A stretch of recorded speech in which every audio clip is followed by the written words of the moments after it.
আসসালামু আলাইকুম গাইস, আপনারা কেমন আছেন? আমি তো আলহামদুলিল্লাহ ভালো আছি।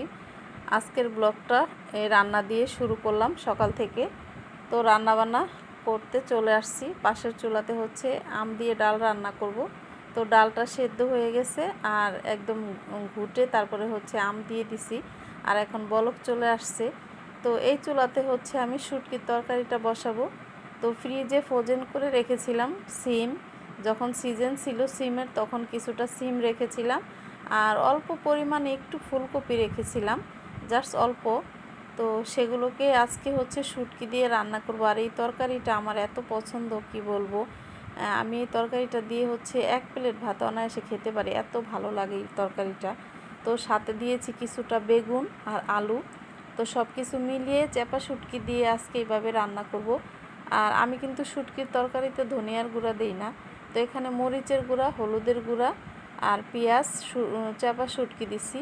আর এখানে কিছুটা রসুন হচ্ছে, আমি শুটকির তরকারিতে রসুন ছাড়া আমি কখনো খাই না। রসুন হচ্ছে আমি একদম পোতা দিয়ে হচ্ছে ছোট ছোট করে থেতো করে থেতো করে তারপরে হচ্ছে দেই, পুরোপুরি বেটে দিই না, আদা ছেঁচা করে দেই। তো এই রেসিপিটা খেতে অনেক মজা লাগে। আপনি শুটকিতে যদি রসুনটাকে আদা ছেঁচা করে দেন তাহলে কিন্তু অনেক ভালো লাগে খেতে। তো এই তো বেগুন, আলু, সিম আর হচ্ছে ফুলকপি, তো সব কিছু দিয়ে শুটকির তরকারিটা রান্না করতেছি। আর এই তরকারিটা রান্না করার পরে এত মজা হয়েছিল কি বলবো। তো ফ্রোজেন করা যে ফুলকপি আর সিম, আমি কিন্তু সিম আর ফুলকপিটাকে একটু ভাপিয়ে তারপরে রেখে দিছি। আর এই ভিডিওগুলো কিন্তু আমার ইউটিউব চ্যানেলে দেওয়া আছে, আপনারা দেখে নিতে পারেন। এই যে ফ্রোজেন যে কিভাবে রাখবেন ফ্রোজেন করে, সেই আর কালারটা কিভাবে থাকবে সুন্দর। আর দেখুন আমার সিমের কালারটা কিন্তু সবুজ আছে, কি সুন্দর। তো এই কালার সুন্দর রাখার জন্য আর ফ্রোজেন করে রাখার যে ভিডিওটা আমি পুরোটাই আছে, আপনারা দেখে নিতে পারেন চাইলে। তো শুটকির তরকারিটা হয়ে গেছে আর এখানে হচ্ছে এখন আমি করলা ভাজি করব। তো করলা ভাজিটা আমার মেয়ের অনেক পছন্দ, ও করলা ভাজি করলে ওর জন্য ডাল রান্না করতে হবে অবশ্যই। ডাল দিয়ে হচ্ছে করলা ভাজি দিয়ে ও ভাত খাবে, মানে করলা ভাজি আর ডাল ওর এত পছন্দ। মাছ মাংস ও লাগেই না যখন করলা ভাজি আর ডাল রান্না করি। তো করলা ভাজি করলে ও বলে আম্মু আমার জন্য ডাল কিন্তু রান্না করবে, আর করতেই হয়। তো যেদিন আমি ডাল রান্না করব না, করলা ভাজি করলেও সেদিন ডালটা রান্না করতে হয়। তো যাই হোক, আমি হচ্ছে দিয়ে দিছি এখানে তেলের ভিতরে পেঁয়াজ কুচি, কাঁচামরিচ, হলুদ, লবণ। আর করলা ভাজিটা তো একদম সহজ, আপনারা চাইলে কিন্তু হলুদটা না দিতে পারেন। আমি হলুদটা দিলাম, কালারটা একটু সুন্দর হবে সেই জন্য হালকা দিয়ে দিলাম। আর এখানে কিন্তু বড় করলাটা আছে, যেটাকে বলে করলা, আর উস্তা কিন্তু আরও ছোট ছোট থাকে। আর আমি কিন্তু এই করলাটাকে একদম ঢাকা দিব না, উদম করে আর কি ঢাকনা ছাড়া ভাজি করব। ঢাকনা ছাড়া ভাজি করলেই কিন্তু করলাটা তিতা হয় না, খেতে ভালোই লাগে। আর অনেক সময় ঢাকা দিলে কিন্তু তেতো হয়ে যায়। তো এইভাবে আমি করলা ভাজিটা করে নিব। আর পাশের চুলাতে কিন্তু আমার ডালটা হচ্ছে। তো ডালের ভিতরে আম রেখেছিলাম কিছুটা ফ্রোজেন করে। তো মেয়ের জামাইয়ের জন্য বাইরে থাকে, আসবে, সেই জন্য আম রেখেছিলাম, আম ডাল করে খাওয়াবো। আর সেখান থেকে আমি অল্প পরিমাণে একটু আম নিয়ে নিছি, মেয়ে বলতেছিল আম ডাল করতে, সেই জন্য। তো এই তো আম দিয়ে দিছি ডালের ভিতরে, ডালটা সেদ্ধ করে আমটা দিয়ে দিলাম। আর আমটা সেদ্ধ হয়ে গেলে কিছু সময় পরে আমি ডালটাকে বাগার দিয়ে তারপরে নিব। আর এইদিকে করলা ভাজিটা কিন্তু প্রায় হয়ে গেছে আমার, একদম দেখুন চুলাটাকে আমি বন্ধই করে দিলাম। তো এই করলা ভাজিটা এইভাবে করলে কিন্তু তেতো হয় না, আর খেতেও কিন্তু অনেক মজা হয়। আর এই যে আলু দিয়ে আপনারা চাইলে কিন্তু করলাটা অনেকে আলু ছাড়াও ভাজি করে খায়, যাদের ডায়াবেটিস তারা কিন্তু আলু ছাড়াও খেতে পারেন। আর সত্যি কথা বলতে করলা ভাজি এমনিতেও ভালো লাগে, যদি একটু ভাজা ভাজা করি আমার কাছে বেশি ভালো লাগে।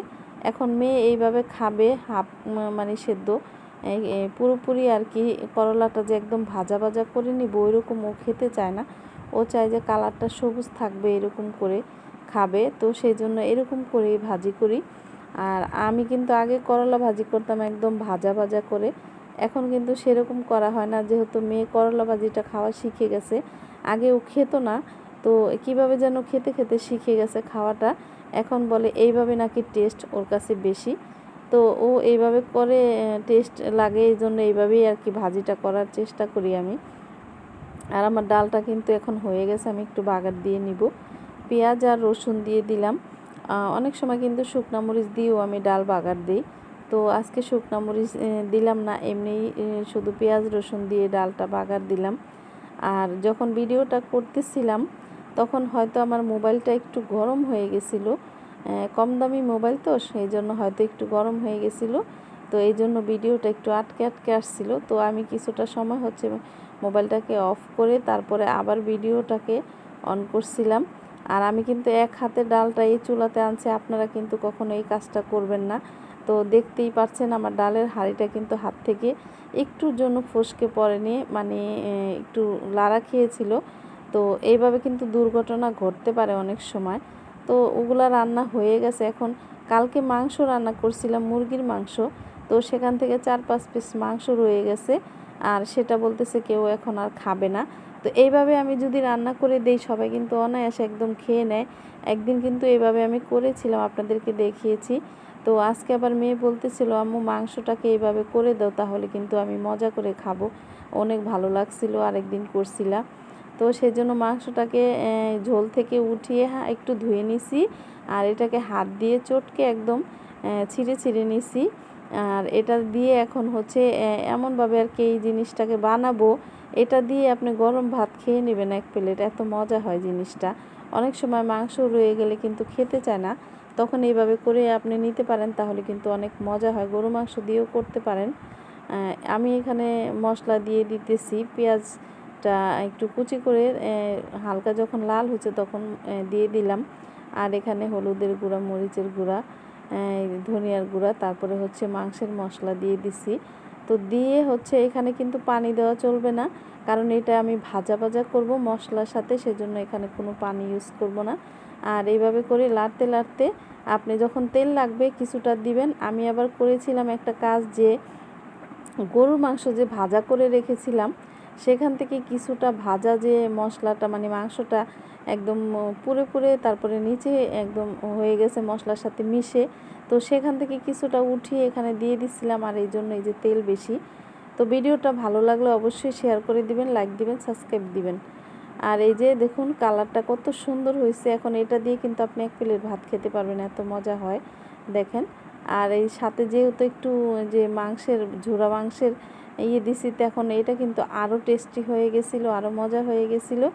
আর আপনারা এটাকে যত লাল লাল করে ভাজবেন ততই কিন্তু খেতে মজা হবে।